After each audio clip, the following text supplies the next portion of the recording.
Hello, my name is Nick Deffley, and I am the Director of Sustainability at the City of Savannah. I'm really glad to be here today to talk to you a little bit about Savannah's approach to engaging the community in climate-based solutions.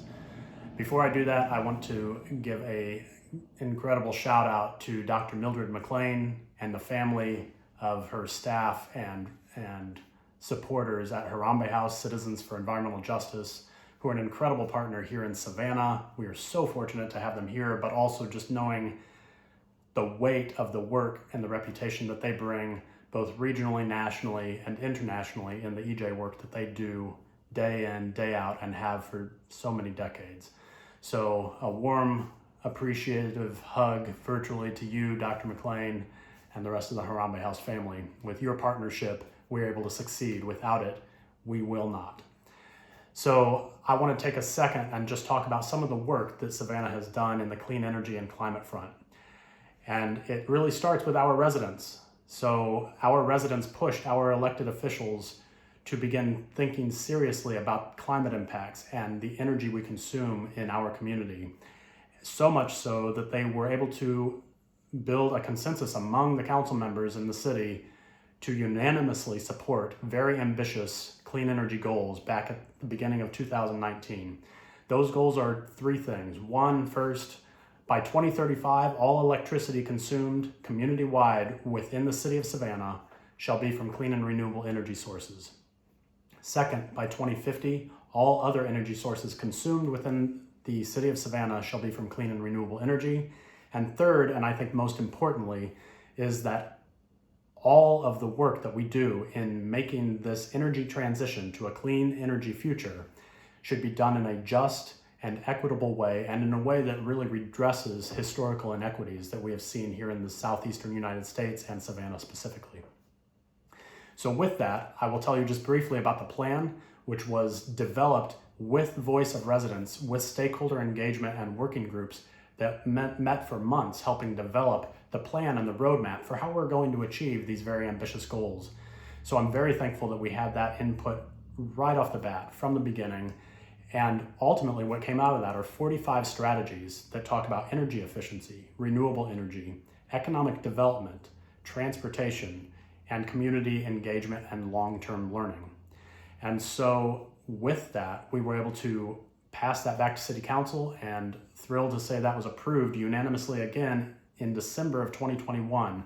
So now we have a full plan of 45 strategies that we are working to implement through my office and through all of our community partnerships with organizations like Harambe House.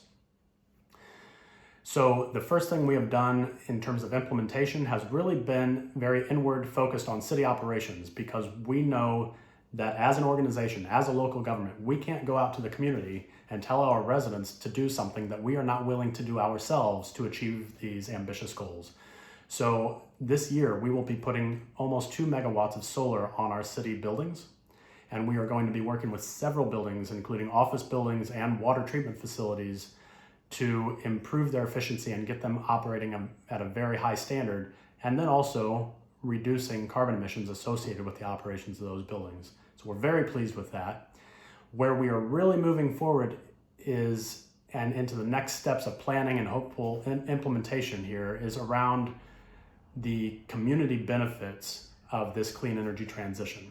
So one of the key strategies is developing a pipeline for folks who are in more vulnerable and underserved communities. Of course, this is often historically African-American neighborhoods here in Savannah, but certainly lower income, lower wealth neighborhoods and people of color are disproportionately impacted, and those are the first ones we want to work with to ensure that the work we're doing in this energy transition does not rest on the shoulders of them, and that they are actually benefiting from this.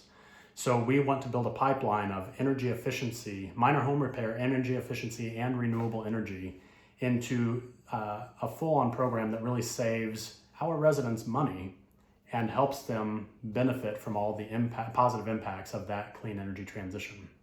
Second, and I think just as exciting, if not more, is really the workforce training and the education and the certifications and the labor force improvements that we can realize by doing this.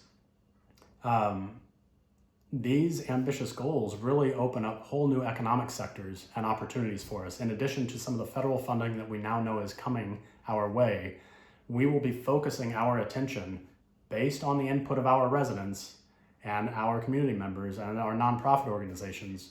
We will be focused on that workforce training, getting folks specialized certifications so that they will be our next new workforce and our rising workforce of energy efficiency, solar energy design, engineers in the energy field. And so we're very excited about that because that directly translates to upward economic mobility and wealth building. So I hope this is a little snapshot of some of the work we've done here in Savannah and how much we focus and want to center our work based on the expertise of our residents. But I'll leave you with this, and the main point here for me is, as a local government representative and as a local government organization, we are here for one reason, and that is to serve all of our residents, period.